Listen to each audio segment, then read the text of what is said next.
Topic po natin, mga problema sa tiyan pag nagkakaedad. Actually, bago tong topic na to. First time ko lang to i-discuss.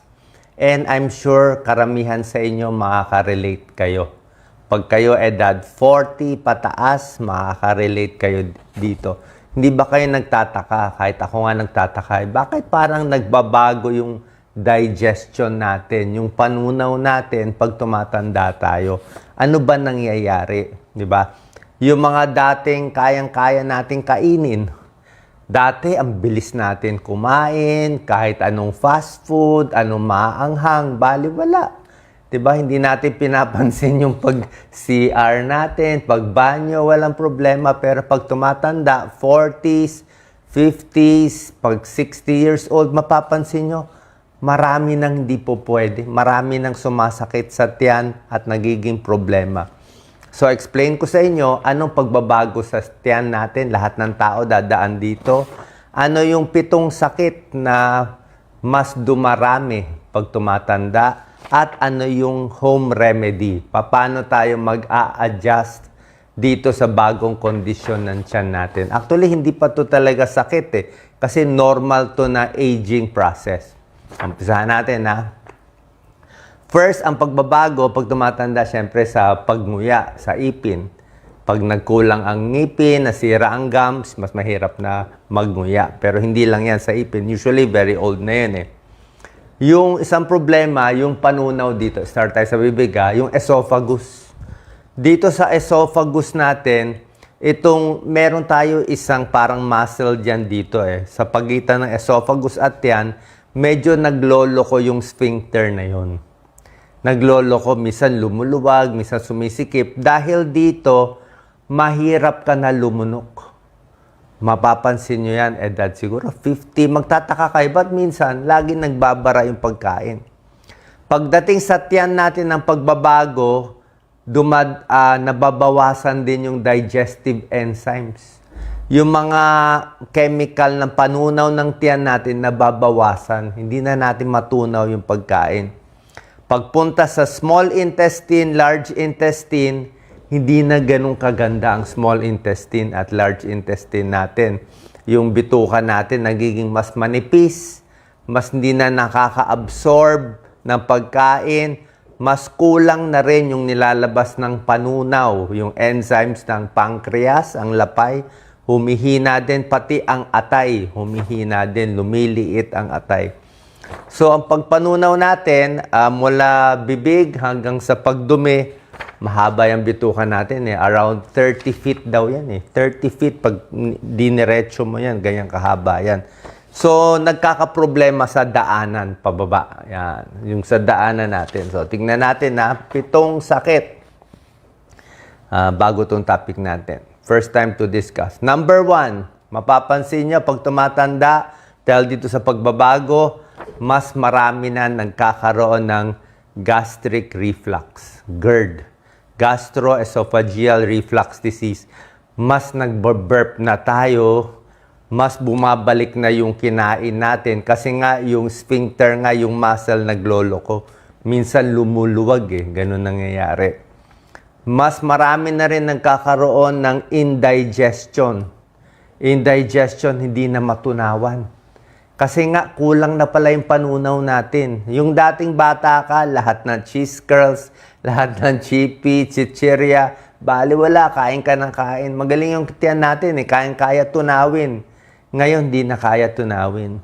Okay, so, heartburn, GERD, indigestion, acid reflux, naiirata na yung alalamunan natin. Ano gagawin natin? So, bawal na tayo ngayon kumain ng marami. Dati, kaya mo kumain ng marami, lumamon. Ngayon, hindi na po pwede. Tapos, kailangan na natin maghintay ng 3 oras sa gabi. Pagkakain bago hihiga. Dati, pagkakain mo, humiga ka, relax, tulog. Ngayon, hindi na po pwede. Paghiga mo, akyat yung pagkain mo, sasakit ang tiyan mo, di ba? Gigising ka madaling araw, ang asim dito. So, wala na tayong choice. 3 hours, konti na lang kakainin, tinataas pa yung una natin. Kailangan din magpapayat kasi mas mataba, masikip ang tiyan, masikip yung pressure.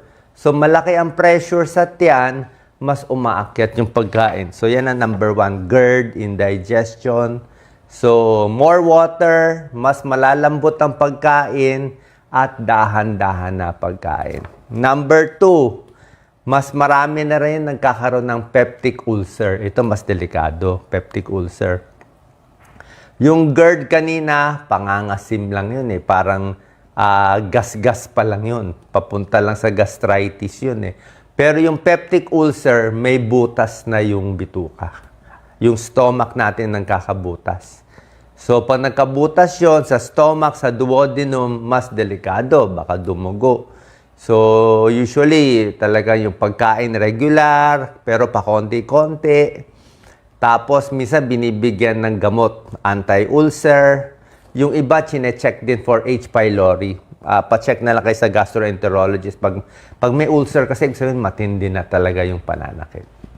Number 3 problem sa tiyan, pag umiedad, ito, hindi nyo to problema nung bata kayo. Number 3 problem, constipation. Nagtitibin na ngayon. Di ba? Hindi nyo ba napapansin? Mabagal na ang bituka natin. Di ba? Ayaw na dumumi. Mas matigas na ang dumi. Mas dumudugo na pagdumi. Mas may almoranas na. 'Di ba? Kasi nga, mabagal na metabolism. Mabagal pa yung bituka. Anong gagawin? Inom ng maraming tubig para hindi constipated. More regular exercise. Siyempre, mas matanda, mas di na maggalaw. Pero dapat mas magalaw. Hindi tayo pwede umasa sa mga pampadumi, mga laxative. Bihirang-bihira lang dapat kainin. High fiber intake, maraming gulay. Para maraming fiber, maganda pagdumi. Marami ding prutas. Okay? More gulay, yung prutas, yung mga hindi lang masyado matatamis, para mas makadumi. Number 4 problem sa digestive system, dysphagia, hindi na makalulon. Oh, madalas ko napapansin sa sarili ko yan. Nagtataka ako minsan lalo na sa umaga. Pag kahit sumubo ka lang ng ulam, tapos mamaya ay na bumaba, naka-stuck lang siya dito. Napakahirap ng pakiramdam. Kala mo ma-heart attack ka. Ayaw bumaba. So, dapat pag ganyan, relax lang. Kasi lalo kang kinakabahan, lalo siyang sisikip eh. Tapos, minsan iniinuman ko ng tubig, di ba? Pero pag inom ng tubig, siguraduhin mo, relax lang na maitutulak ng tubig pababa. Relax ka lang. Kasi mamaya, nagsikip yung esophagus mo, konti-konti, magre-relax siya. Okay? Hinga lang malalim, mamaya, magre-relax siya. Nakakatakot to, ha? Yung nabubulunan, delikado. O kung talagang nabulunan, pinapalo pa sa likod, pero pang emergency na yon. So, nangyayari yan. So, huwag kakalimutan, bago sumubo, tubig muna. Okay? Very important tip. Turo yan ng tatay ko. Bago sumubo, dati, sinasabi lang, pagkakain ng malagkit, mga biko, mga malalagkit na kakanin, kailangan inom ng tubig. Ngayon, kahit anong pagkain, kahit kanin lang, tubig muna, ibasa mo muna dito. Tapos, konti muna ang kain para bumaba muna siya. Pag sanay na bumababa, inuman mo ulit ng tubig bago ka makakain. Mahina na yung, yung panunaw. Yung galaw niya mabagal na. Kaya kayo nabubulunan pag tumatanda. Normal po yun. Okay? Nasisira na yung muscle kasi hindi na ganun kaganda. So, difficulty swallowing. Anong gagawin? Mas malambot na pagkain. Sabaw muna. Huwag sobrang tigas ang kanin. Ako gusto ko yung kanin, yung malambot. Basa-basa. Yung iba ayaw, nagagalit. Gusto matigas yung kanin. Sige, mabulunan kayo. So, pag na-stroke, hindi rin makalulon. Speech therapy. Number 5 problem. Ito, hindi naman to problema ng lahat. Pero problema ko to. Number 5 problema pag umiedad, lactose intolerance. Anong lactose intolerance? Ako dati, mahilig ako sa gatas. Fresh milk. Di ba? Lagi ako umiinom yan. Bumibili ako ng fresh milk. Pero ngayon, hindi na po pwede. Favorite ko noon, chocolate milk. Di ba? Mga chocolate, sobra sarap yan. Happy ka. Pag bata ka, maiinom mo. Pero pag tumatanda, may ilang tao hindi na kaya ng gatas. Nawawala na yung lactase nila, yung panunaw. So ako ngayon, lahat ng gatas, bawal na. Kahit spaghetti na may white sauce, nako, bawal magtatay ako. Kahit gravy, ang daming gravy, may milk ka. Kala nyo yung gravy, walang milk. Oo, alam ko yung gravy ng fast food na may milk at walang milk. Nasanay na ako. Wag lang nila babaguhin yung timpla. So, milk products, iwas na. Number 6 problem. Pag nagkakaedad, ito po. Nagkakaroon ng diverticulosis or diverticulitis. Hindi nyo pa to alam eh. Sa large intestine, yung bituka natin, numinipis. So, pag yung large intestine natin numinipis, nagkakaroon ng parang pouch eh. Nagkakaroon ng mga usli-usli. Parang, parang ganito. Nagkakaroon ng ano siya, parang nasisira, natatastas. Nagkakaroon ng pouch. Yung bituka natin, large intestine. So, pag pumasok doon yung pagkain na nadudurog, naipon yung bakterya, mag-infection, nako, delikado. Pag nag-infection yun, kasi nagkaroon ng butas eh, para siyang appendicitis eh. So, bakit? Tumatanda, kulang sa fiber, kailangan antibiotics, merong inoperahan. So, pag sumakit ang tiyan bigla, parang nilalagnat, pa-check agad. Diverticulosis, diverticulitis, large intestine, humihina, rumurupok. Anong gagawin para makaiwas? High fiber, gulay pa rin.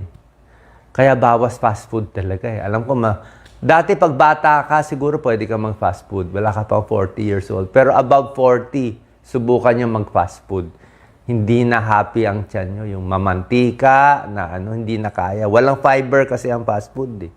Fast food, kanin, chicken, low fiber, lahat yun eh. Lahat yun low fiber. Kailangan mo gulay talaga. Tsaka oily eh. Pag oily, masakit din sa tiyan. Di ba? Hindi nyo na matutunaw ngayon. Yung dating natutunaw nyo. Di ba? High fiber diet. Number 7, nasakit, pwede magkaroon ng gallbladder stone, gallstone. Sabi nga, ang gallstone, kadalasan 4F eh. Ano 4F? Fat, tumataba na tao. 40 years old patas. Female, madalas sa babae ang gallstone. Fertile, may regla pa na babae. So, 40s na babae, fat, female, yan ang 4F, madalas may gallstone. Okay? So, low-fat diet, kailangan din sa gallstone. So, ano ngayon pinakamahalaga ngayon? Ano magagawa natin? 8 tips para sa lahat ng edad 40 pataas. Kung wala pa kayong 40, dapat alam nyo na to para ready tayo. Number 1, tubig pa rin. Wala kang lusot. Tubig. Hindi pwede 3 baso lang. Pag matanda, siguro minimum 6. Pwede na 6 glasses of water. Kung matanda na, hindi ka naman nagpapainit. Pero ako, mga 10 ako eh. Mga at least 10 glasses ako. O, pwedeng sabaw, pwedeng juice, pero mas gusto ko tubig. Kasi nakakataba yung iba pag ginawa ko. So, tubig ang kailangan.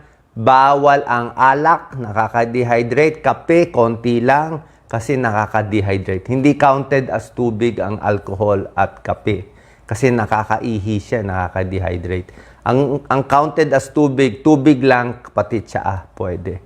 Bakit? Para lang gumanda yung panunaw. Lumambot yung constipation. Mas mabasa-basa yung daanan natin ng bituka, di ba? Kailangan mo ng pampadulas eh. Pwede ring water-rich foods, mga pipino, pakwan, lettuce, tomato, matutubig yan. Okay. Number 2, lose weight. Naku, hirap magpapayat talaga. Yung pagkain natin, talagang titingnan nyo. Kasi pag tumaba tayo, lalaki ang tiyan, lalong maiipit, lalo tayong mag-GERD. Pag tumaba tayo, lalong hindi makakagalaw, lalong tataba. Diba? Lalong sasakit ang tiyan. Diba? Lalong mag-GERD, lalong gusto mo pa kumain. Problema na ito eh. Cholesterol, high blood, tuloy-tuloy na lahat yan. Kaya pipilit, huwag lumampas dun sa timbang. Malalambot na pagkain lang, mga lugaw, kanin, maiinit. Bakit sinasabi ni Doc, hot water? Marami nagagalit sa aking mga bata eh.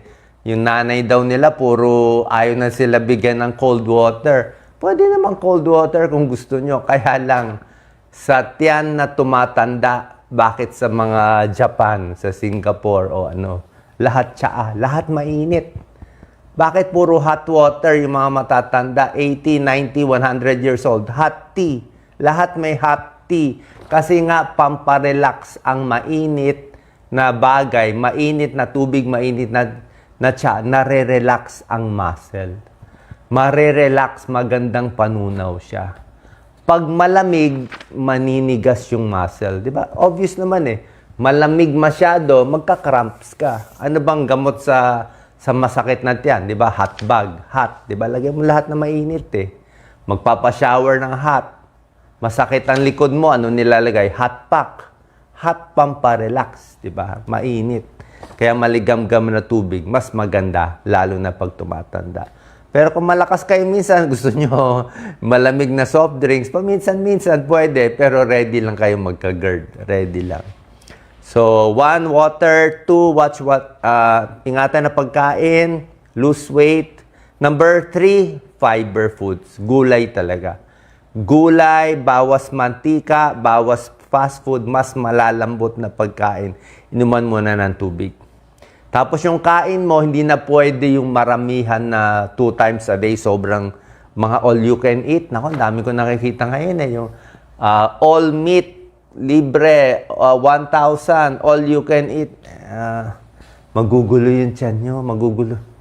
Parang niloloko lang natin sarili natin eh, di ba? Oo, nakadaya tayo sa restaurant, pero nagkasakit naman tayo, di ba? Order na lang kayo ng isang order.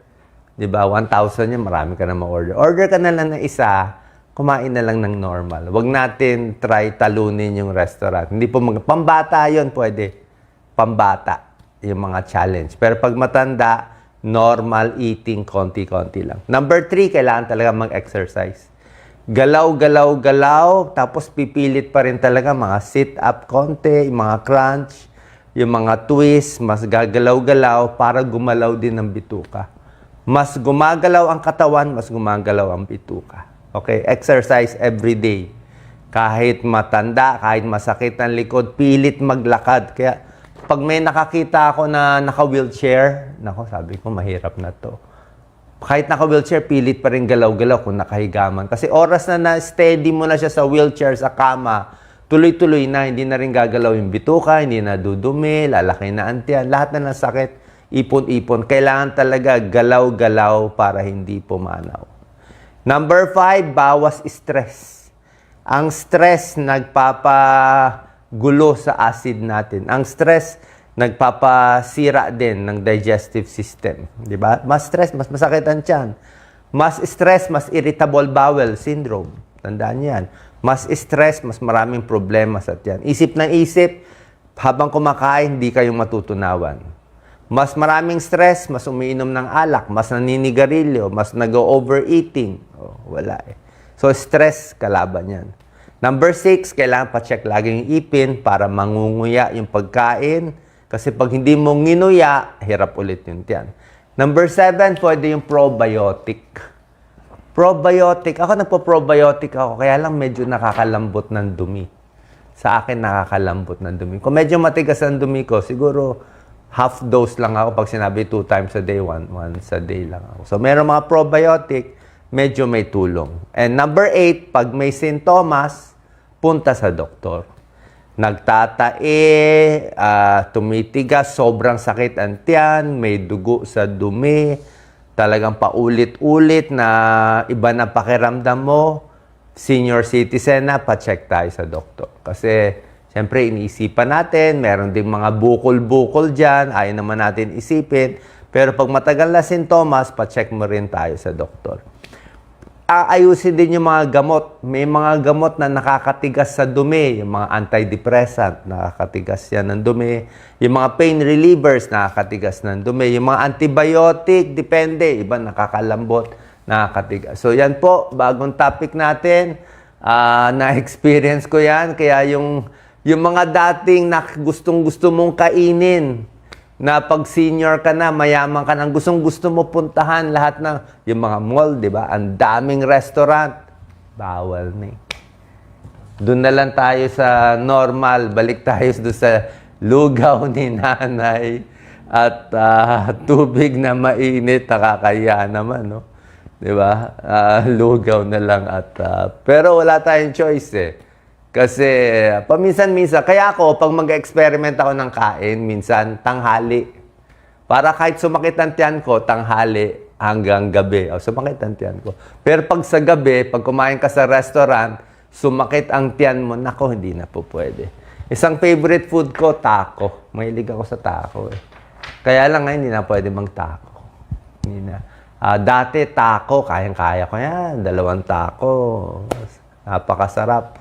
Pero ngayon, hindi nakakaya. Kasi yung pagka-spicy niya, may halong very spicy na after age 40s, 50s, hindi ko na makain yung mga taco. So, pansinin nyo, ano yung mga kaya nyo kainin, hindi nyo kainin, ilista nyo para at least mas hindi sumakit ang iyong tiyan. Good luck po. God bless. Share po natin.